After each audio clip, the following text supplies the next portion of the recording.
দিদা। ছোটবেলায় অনাথ হয়ে যাওয়া আস্থাকে লালন পালন করে বড় করেছিল তার দিদা। তার একটাই স্বপ্ন ছিল, পড়াশুনো করে ডাক্তার হওয়া।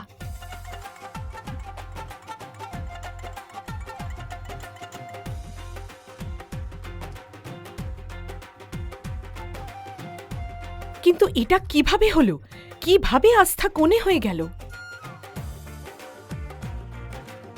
ব্যাঙ্গালোরে হাজার হাজার মানুষের ভিড় আর ক্যামেরার ঝলকানির মাঝে ছিল দেশের সবচেয়ে ক্ষমতাবান ব্যবসায়ী আরমান সিংঘানিয়া। আর আজ তারই বিয়ে হচ্ছে। কিন্তু মণ্ডপে উপস্থিত থাকা বর নিজের কনের জন্য অপেক্ষা না করে ল্যাপটপ আর ফোন নিয়ে ব্যস্ত ছিল। পুরো শহর অবাক। আরমান সিংঘানিয়ার মতো একজন মানুষ কেন একটা মধ্যবিত্ত মেয়েকে বিয়ে করার সিদ্ধান্ত নিল? বিয়ের শুভ লগ্ন পেরিয়ে যাচ্ছে, কনেকে ডেকে আনুন। ডাকুন না মেয়েকে। এক্ষুনি ডেকে আনছি।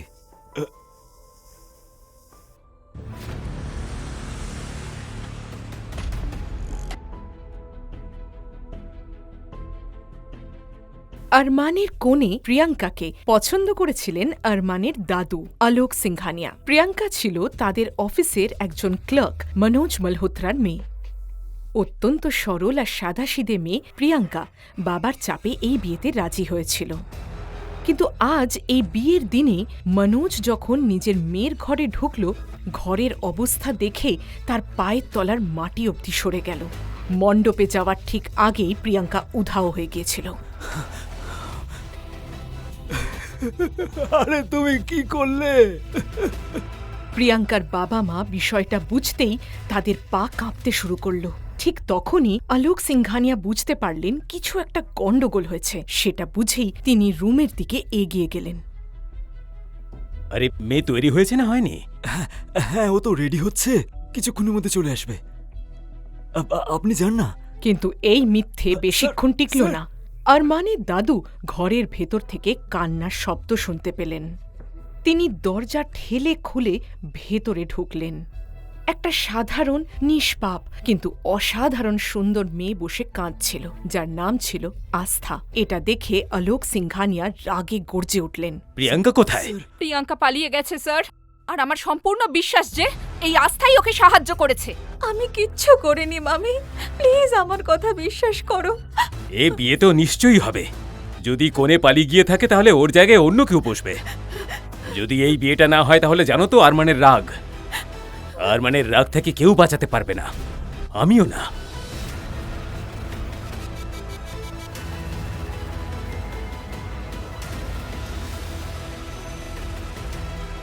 আসলে আরমান মেয়েদের ঘৃণা করত, আর এই বিয়েটা করানোর জন্য আলোক সিংঘানিয়া তার নকল হার্ট অ্যাটাকের নাটক করেছিলেন।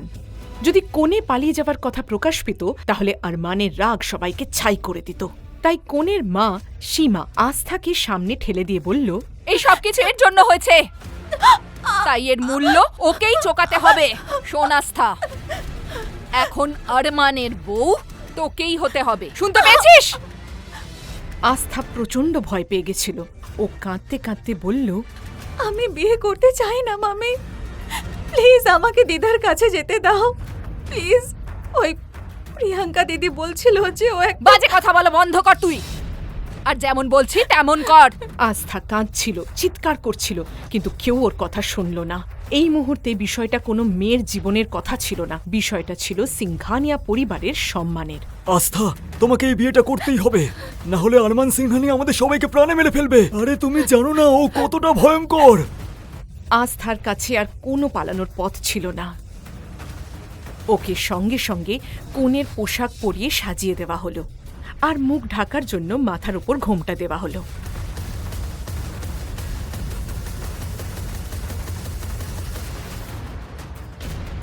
হাত এগিয়ে দিন।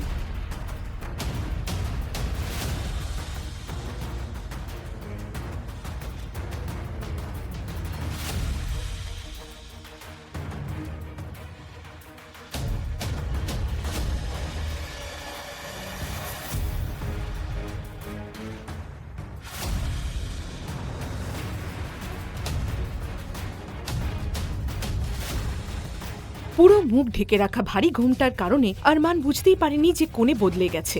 সে দ্রুত বিয়ের সব রীতি সম্পন্ন করল আর বিয়ে শেষ হতেই সম্পূর্ণরূপে আবার নিজের ফোন আর কাজে ডুবে গেল। বড়বাবু, এখানে এই মেয়েটার সব ইনফরমেশন আছে। এদিকে আস্থা সম্পর্কে সবকিছু জানার জন্য আরমানের দাদু আলোক সিংঘানিয়া তার সম্পূর্ণ ব্যাকগ্রাউন্ড ফাইল আনিয়েছিলেন। কিন্তু আস্থার বাবা মায়ের তথ্যের দিকে চোখ পড়তেই, যারা নাকি এক ভয়াবহ দুর্ঘটনায় মারা গিয়েছিলেন, তিনি সম্পূর্ণ স্তব্ধ হয়ে গেলেন। তিনি নিজের মনে বিড়বিড় করে বললেন, প্রথমে আমি ভেবেছিলাম এই মেয়েটাকে 2-4 দিনের মধ্যেই ডিভোর্স করিয়ে মুক্তি দিয়ে দেব, কিন্তু আর নয়। ও সারা জীবন আরমান সিংহানিয়ার স্ত্রী হয়েই থাকবে। এরপর বিয়ের অনুষ্ঠান শেষ হলো আর আস্থা এসে পৌঁছল সিংঘানিয়া ম্যানশনের সামনে। আরমান অপেক্ষা না করেই ভেতরে ঢুকতে গেল, কিন্তু হঠাৎই আরমান বাবা, বিয়ের পরে একা বাড়িতে ঢুকতে পারবে না। বৌমাকে নিয়ে এসো। যাও যাও, নিয়ে এসো বৌমাকে। ছোটবেলায় বাবা মাকে হারানোর পর দাদুই ছিলেন একমাত্র মানুষ যাকে আরমান নিজের জীবনের চেয়েও বেশি ভালোবাসত, আর ওনার কথা কোনোদিনও সে অমান্য করত না।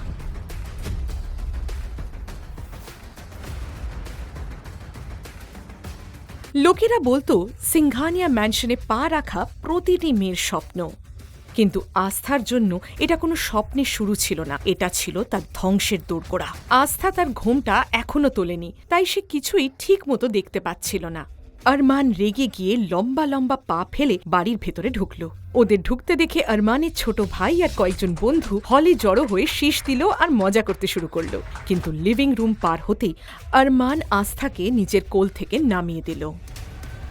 আর হ্যাঁ, যা নাটক করা ছিল হয়ে গেছে, এবার অফিসের কাজ করতে হবে, আর নাটক করতে পারছি না।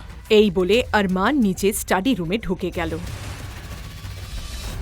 আহান বাবা। হ্যাঁ দাদু। বৌদি, আসো, তোমাকে আমি তোমার রুমটা দেখিয়ে দিচ্ছি।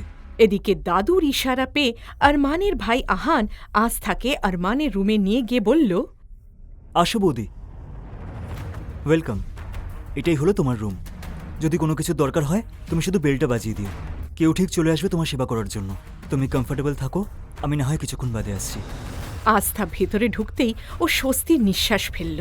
এই প্রথম ও নিজের নতুন বাড়িতে একা ছিল। ও যেই ভেতর থেকে দরজাটা ঠেলল, একটা জোরে শব্দ হয়ে অটোম্যাটিকভাবে দরজাটা লক হয়ে গেল। দরজায় যে অটোম্যাটিক ইলেকট্রনিক লক লাগানো ছিল, আস্থা সেই সম্পর্কে কিছুই জানত না। ও এরপর নিজের ঘোমটাটা খুলল আর তারপর একটা গভীর নিঃশ্বাস নিল। ও এতটাই ক্লান্ত ছিল যে খুব তাড়াতাড়ি ঘুম ওকে গ্রাস করল।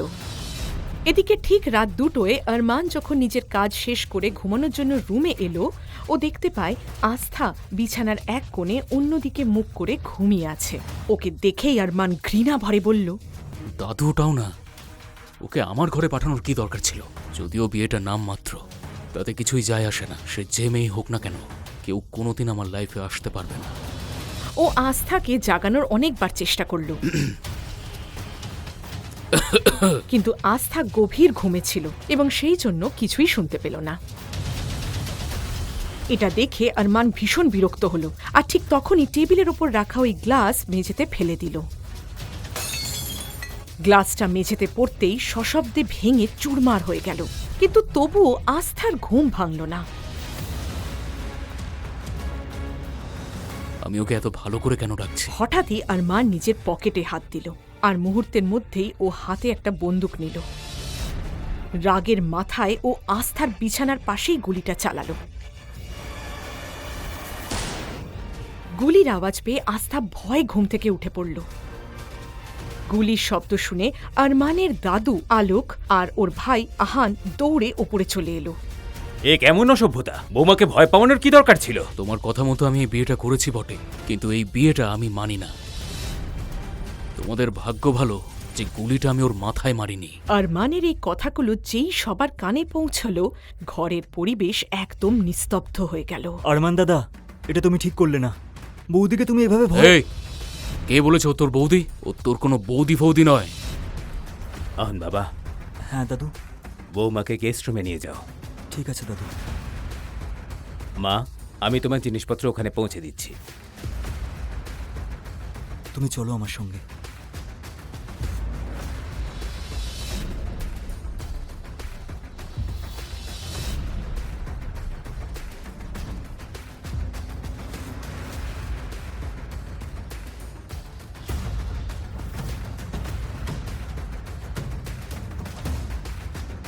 আমাকে ক্ষমা করে দিও মা।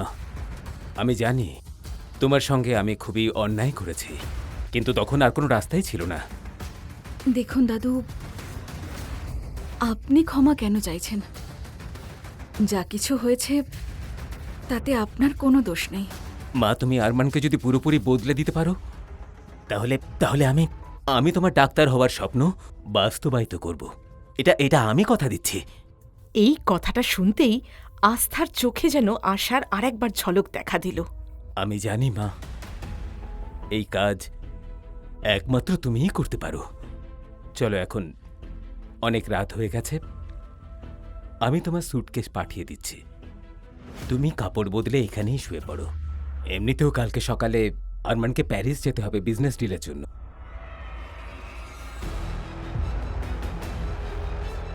এই কথা শুনে আস্থা স্বস্তির নিঃশ্বাস ফেলল।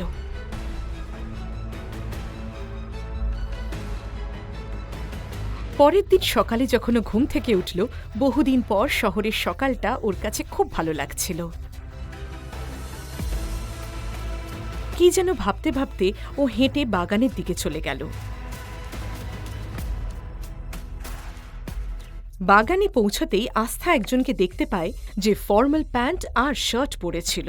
সে বড় একটা কাঁচি দিয়ে গাছের ডাল কাটছিল। আর তারপর কি হলো? ও মাই গড, এই মালির মাথা খারাপ হয়ে গেছে। আরমানের এত দামি গাছ নষ্ট করছে। যদিও জানতে পারে না তাহলে ও রক্ষে নেই। এটা কি করছো তুমি? লোকটা আস্থার দিকে ঘুরে তাকালো। তার গভীর কালো চোখ যেন আস্থাকে ভেদ করে যাচ্ছিল। এক মুহূর্তের জন্য যেন তার হৃদস্পন্দন থেমে গেল। তোমাকে ওই বন্দুকধারী মনস্টারের হাত থেকে বাঁচানোর চেষ্টা করছি, উল্টো তুমি আমাকেই চোখ রাঙাচ্ছ। এই মানুষটি আর কেউ নয়, আরমান নিজেই। প্যারিসে যাওয়ার জন্য আরমান সকালে বেরিয়েছিল ঠিকই, কিন্তু খারাপ আবহাওয়ার কারণে ওকে মিটিং পরের সপ্তাহে পোস্টপোন করতে হয়েছিল। আরমানের খালি একটাই শখ ছিল, গাছ লাগানো আর তাদের যত্ন নেওয়া। এই সম্পর্কে বেচারি আস্থা কিছুই জানত না। ঠিক একইভাবে আরমানও জানত না আস্থার আসল পরিচয়। তুমি জানো তুমি কার সাথে কথা বলছো? এখনো সময় আছে। নিজের জিনিসপত্র গোছাও আর এখান থেকে চলে যাও। এমনিতেও আস্থা সবাইকে পরামর্শ দেয় না। হঠাৎই আরমান ওর হাতের কাঁচিটা ছুঁড়ে ফেলে দিল আর তারপর আস্থার হাত ধরে তাকে নিজের দিকে টেনে নিল। আস্থা এখন তার একদম কাছে। এক মুহূর্তের জন্য আরমান নিজেও যেন ওর সৌন্দর্যে হারিয়ে গেল। তোমার সাহস হলো কি করে আমার হাত ধরে টানার? চাকর চাকরের মতো থাকো, বুঝলে? তুমি এখন আমাকে চাকর বললে, সত্যিটা কিন্তু তুমি জানো না। বোঝো কাণ্ড, মানুষের ভালো করতে নেই। তোমায় ওই বন্দুকধারী মনস্টারের হাত থেকে বাঁচানোর চেষ্টা করছি, উল্টো তুমি আমায় শাসাচ্ছ। শাসানো? সেটা আবার কি হয়? হে ভগবান, মনে হচ্ছে ওই মনস্টার নিজের মতো লোকজনই এখানে পুষে রেখেছে। শাসানো মানে হলো হুমকি। আমি তোমাকে বাঁচানোর চেষ্টা করছি আর তুমি আমাকেই রব দেখাচ্ছ। এটা শুনেই আরমান রেগে গিয়ে বিনা চোখের পলক ফেলে আস্থার দিকে তাকিয়ে রইল। বৌদি! আস্থা ঘুরে দেখল দরজার কাছে আহান দাঁড়িয়ে আছে, যে কিনা আজ কলেজ থেকে তাড়াতাড়ি ফিরে এসেছিল। বৌদি, দাদা তো এখানে নেই, তাহলে তুমি কার সঙ্গে কথা বলছো? দরজায় দাঁড়িয়ে আহান শুধু আস্থাকেই কথা বলতে দেখেছিল, কিন্তু যেই ওর সামনে এগিয়ে গেল, আরমানকে দেখতেই ওর বুকটা কেঁপে উঠল।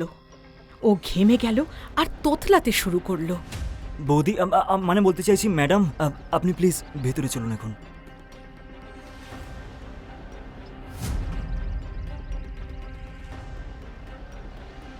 দাদা, এইভাবে আমাকে ঠকানো হলো? আহান আমাকে এইভাবে মিথ্যে বলার কারণ কি ছিল? আরমানের দাদুর কথাটা মনে পড়ল, কিন্তু তাকে এখনো বলা হয়নি যে তার বিয়ে প্রিয়াঙ্কার সাথে নয়, বরং আস্থার সাথে হয়ে গেছে। কিন্তু আহান ভুল করে সত্যিটা ফাঁস করে ফেলেছিল। দাদা, আমি তোমাকে সব বলছি, শুধু আমাকে একটা সুযোগ দাও। আসলে তোমার বিয়েটা অন্য কারোর সাথে হওয়ার ছিল।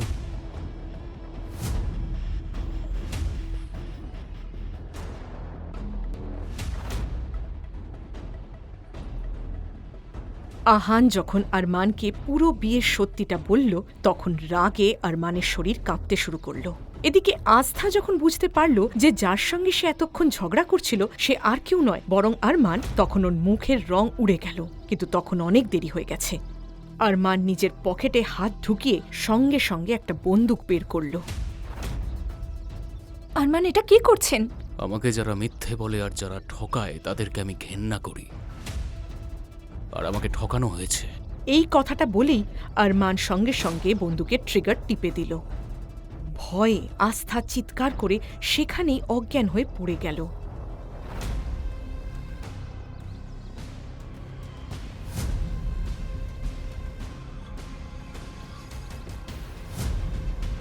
আহান আস্থাকে সঙ্গে সঙ্গে সোফায় শুইয়ে দিয়ে নিজের বন্ধু ধ্রুবকে বাড়িতে আসতে ফোন করল। ধ্রুব শহরের একজন বিখ্যাত সার্জন এবং ডক্টর ছিল। আস্থাকে এই অবস্থায় দেখে দাদু আরমানকে বুঝিয়ে বললেন, আরমান বাবা,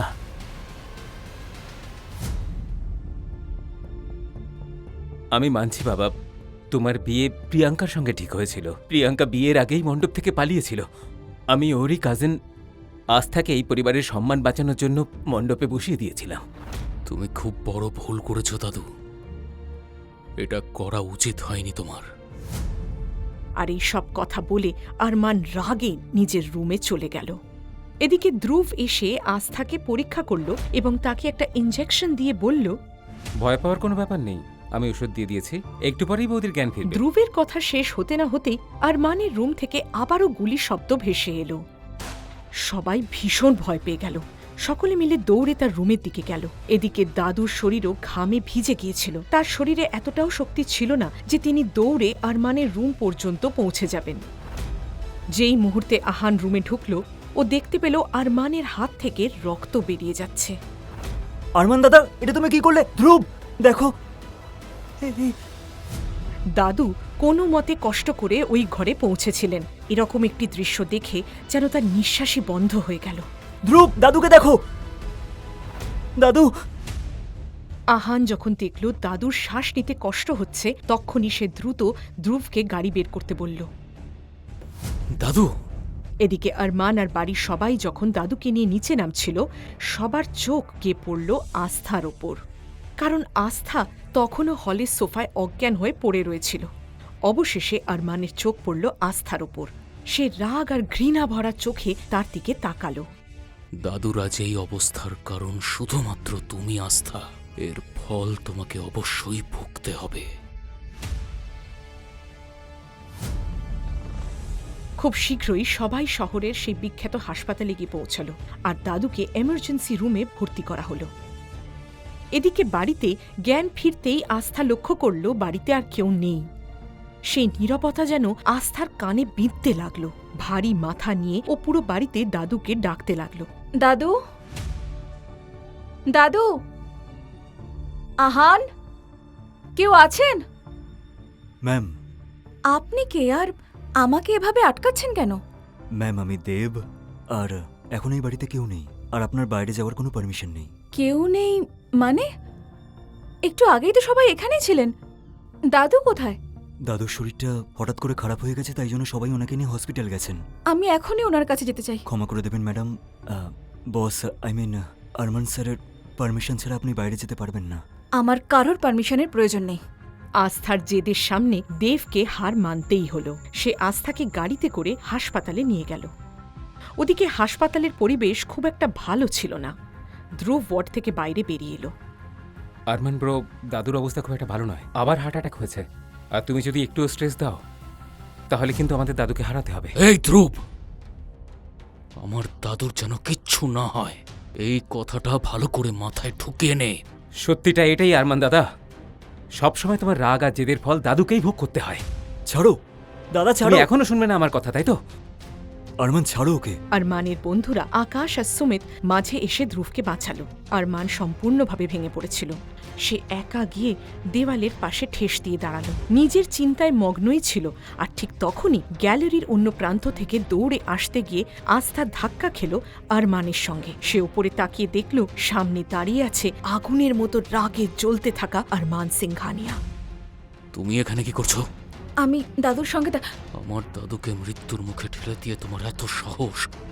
এখানে মজা দেখতে এসছো? আস্থা থরথর করে কাঁপছিল। ও কোনোদিনই ভাবতে পারেনি যে ও যাকে বিয়ে করেছিল সেই মানুষটা এতটাও নিষ্ঠুর হতে পারে। আমাকে দাদুর সঙ্গে দেখা করতে দাও, প্লিজ সরে যাও। এই, তোমার এই মুখে দাদুর কথা একদম বলবে না। আর তোমার যদি মনে হয় তোমার এই সৌন্দর্য দিয়ে তুমি আমার পরিবারকে বশ করে নেবে, তাহলে তুমি কিন্তু ভুল ভাবছ। তোমার এই সৌন্দর্যের জাল তুমি অন্য কোথাও বিছিও, এর প্রভাব আমার উপর পড়বে না। আস্থা কিছু বলার চেষ্টা করেছিল, কিন্তু কথাগুলো ওর গলাতেই আটকে রইল। তখনই ঠিক পেছন থেকে দেবের গলা শোনা গেল। বস, দাদুর জ্ঞান ফিরেছে, উনি দেখা করতে চাইছেন। আরমান এক ঝটকায় আস্থার হাত সরিয়ে দিল আর তারপর ওয়ার্ডের ভেতরে দাদুর সঙ্গে দেখা করতে গেল। আরমান বিছানার কাছে পৌঁছতেই আরমান বাবা, আমি জানি তুমি এই বিয়েটা ঠিক করতে চাওনি, কিন্তু ও এখন আমাদের এই বাড়ির বউ। আমি চাই তুমি ওকে আপন করে নাও। দাদু, ওই মেয়েটা আমার জীবনের অংশ কোনোদিন হবে না। আরমান দাদা, তুমি এ কি বলছো? বৌদি বাইরেই আছে। এই কিসের বৌদি? বৌদি নয় ও তোর। আমার কথা ভালো করে শুনে নাও সবাই, ওর সাথে কেউ কোনো সম্পর্ক রাখবে না।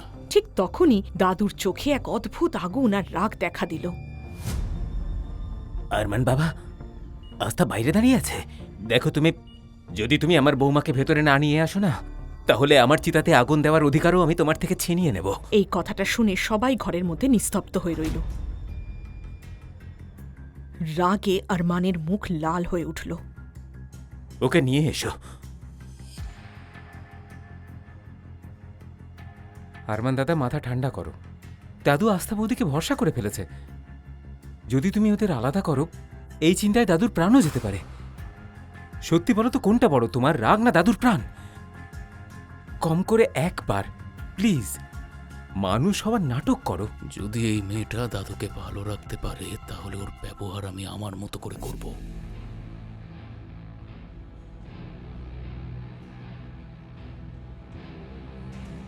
আমাকে মানতেই হবে, তুমি এসেই সবার আগে আমার পরিবারের দুর্বল লোককে কাবু করেছ।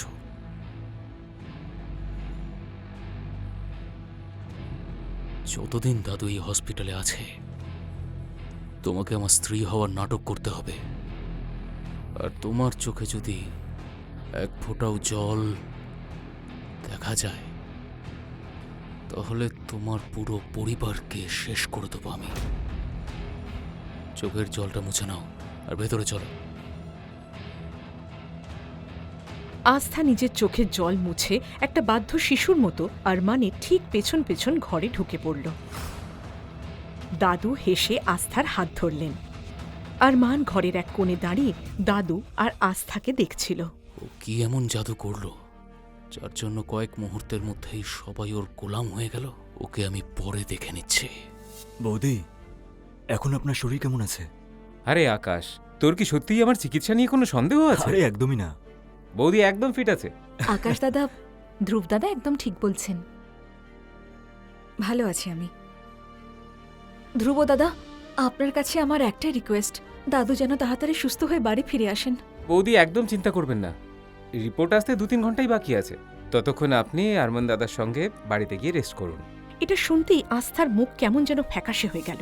ও ঠোঁট কাঁপছিল, কিন্তু কোনো শব্দ যেন মুখ দিয়ে বেরোল না। আস্থা, ধ্রুব ঠিক বলেছে। যদি তুমি অসুস্থ হয়ে যাও, তাহলে দাদুর খেয়াল কে রাখবে? চলো বাড়ি যাই। যাও।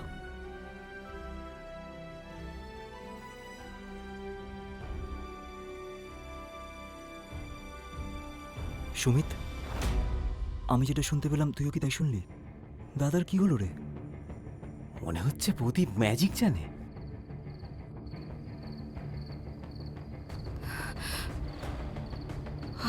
হে ভগবান, প্লিজ আজ এই মনস্টারের হাত থেকে বাঁচাও।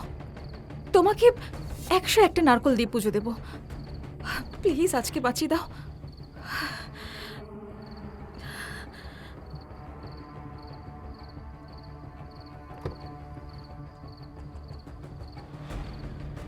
গাড়ি ম্যানশনে পৌঁছতেই আরমান পেছনে না তাকিয়ে ভেতরে চলে গেল। ওদিকে দেব গাড়ির দরজা খুলে দিল আস্থার জন্য।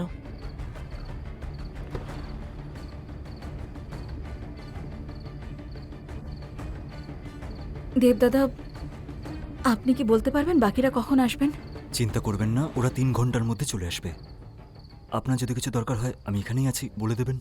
দেব বুঝতে পেরেছিল যে আরমানের সঙ্গে একা থাকতে আস্থা প্রচণ্ড ভয় পাচ্ছিল। ও ভারী মন নিয়ে ম্যানশনের ভেতরে পা রাখতেই একজন পরিচারক তার কাছে এগিয়ে এসে বলল, ম্যাম, আপনাকে স্যার রুমে ডেকেছেন। আস্থার গলা শুকিয়ে গেল সেটা শুনে। ও নিজেকে প্রস্তুত করতে শুরু করলো ওই ঘরে ঢোকার জন্য, যেখানে ঠিক একদিন আগে ওর ওপর গুলি চালানো হয়েছিল। ওর নিজের দিদার কথা মনে পড়ল, আর তারপর আরমানের ঘরের দরজায় ও নক করল। দরজাটা নিজে নিজেই খুলে গেল।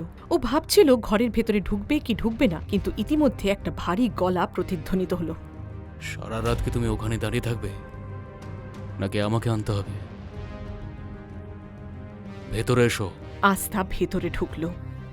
ঘরটা মৃদু আলোয় ভরা ছিল। সোফায় বসে থাকা আরমানের চোখ যেন শিকারীর মতো চকচক করছিল। আজ থেকে এই বাড়িতে তোমার কাজ হলো দাদুর খেয়াল রাখা। এই বাড়িতে তুমি শুধুমাত্র একজন কেয়ারটেকার আর একজন চাকরের মতো থাকবে, এর থেকে বেশি কিচ্ছু নয়। আর মনে রেখো, এই কথাটা আমার দাদু বা আমার বন্ধুরা কেউ যেন জানতে না পারে। আর যদি জানতে পারে, তাহলে ওই গ্রামে তোমার যে দিদা থাকে তার যে কি অবস্থা হবে তুমি জানো। আস্থার কাছে আরমান যেন একজন জল্লাদের মতো মনে হয়েছিল। ও মাথা নিচু করে দাঁড়িয়েছিল আর নীরবে নিজের চোখের জল ফেলছিল। আরমান সেই চোখের জল দেখল, কিন্তু তার মন একটুও গলল না। তোমার চোখ থেকে যে জল বেরোচ্ছে সেটা আমার সামনে যত বেরোনোর বেরিয়ে যাক, কিন্তু এই জল আমার দাদু বা আমার বন্ধুদের সামনে যেন কখনোই না বেরোয়। কথাটা মাথায় ঢুকিয়ে নাও, কারণ তুমি জানো যদি এরকম হয় তার ফল ভালো হবে না। গোটা গ্রামের মানুষেরা আমায় এত ভালোবাসে, কিন্তু এই অচেনা মানুষটা আমায় এত ঘৃণা করে কেন? তোমার যা জিনিস আছে তাই ঘরে নিয়ে এসো। এই ঘরে? কথাটার ভুল মনে করো না। এই সমাজের চোখে আমরা স্বামী স্ত্রী, তাই আমাদের এক ঘরে থাকতেই হবে। তুমি এখানে নিচে শোবে আর আমি খাটে, ব্যাস।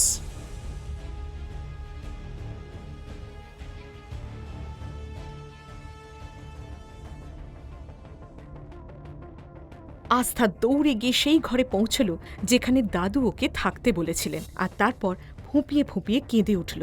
কিন্তু তারপরে আরমানের হুমকি ওর মনে পড়ে যায়। তাহলে ওই গ্রামে তোমার যে দিদা থাকে তার যে কি অবস্থা হবে তুমি জানো। ও নিজেকে অনেক কষ্টে সামলালো। না আস্থা, এভাবে কাঁদলে হবে না। মনে সাহস আনতে হবে। দিদার দাদুকে সুস্থ রাখতে হলে তোকে ওই মনস্টারের মুখোমুখি হতেই হবে। আস্থা নিজের ছোট ব্যাগটা নিয়ে আবারও আরমানের ঘরে ফিরে এলো। ওগুলো ওই কোনায় রাখো আর এখানে এসে বসো। আরও কি চাইও আমার কাছে? আর কিছু বাকি আছে নাকি? এই ফাইলটা তোলো, এটা একটা কন্ট্রাক্ট পেপার। যতদিন তুমি আমার সাথে এই ঘরে থাকবে এই কন্ট্রাক্টের কথা মাথায় রাখবে। এই কথাগুলো শুনতেই ফাইলের ভেতরে কন্ট্রাক্ট পেপারস যেই আস্থার চোখে পড়ল, ও বিস্মিত হয়ে রয়ে গেল। ওর মুখের রং উড়ে গেল। এমন কি লেখা ছিল ওই পেপারসে যা দেখে আস্থা একেবারে হতবাক হয়ে গেল? তার দিদা এবং দাদুকে বাঁচানোর জন্য কন্ট্রাক্ট পেপারসে কি সাইন করবে আস্থা? আরমানের রাগের পেছনে অতীতের কোন গোপন রহস্য লুকিয়ে আছে? এরপর আস্থার জীবনে কি হতে চলেছে? ও কি পারবে আরমানের পাথরের মতো হৃদয় গলাতে? আর শুরু হবে কি এক নতুন প্রেমের গল্প? বন্ধুরা, পরবর্তী এপিসোড আসবে 2 দিন বাদে। আর পুরো কাহিনী এখনই শোনার জন্য ডেসক্রিপশনে ক্লিক করে ডাউনলোড করো পকেট FM অ্যাপ।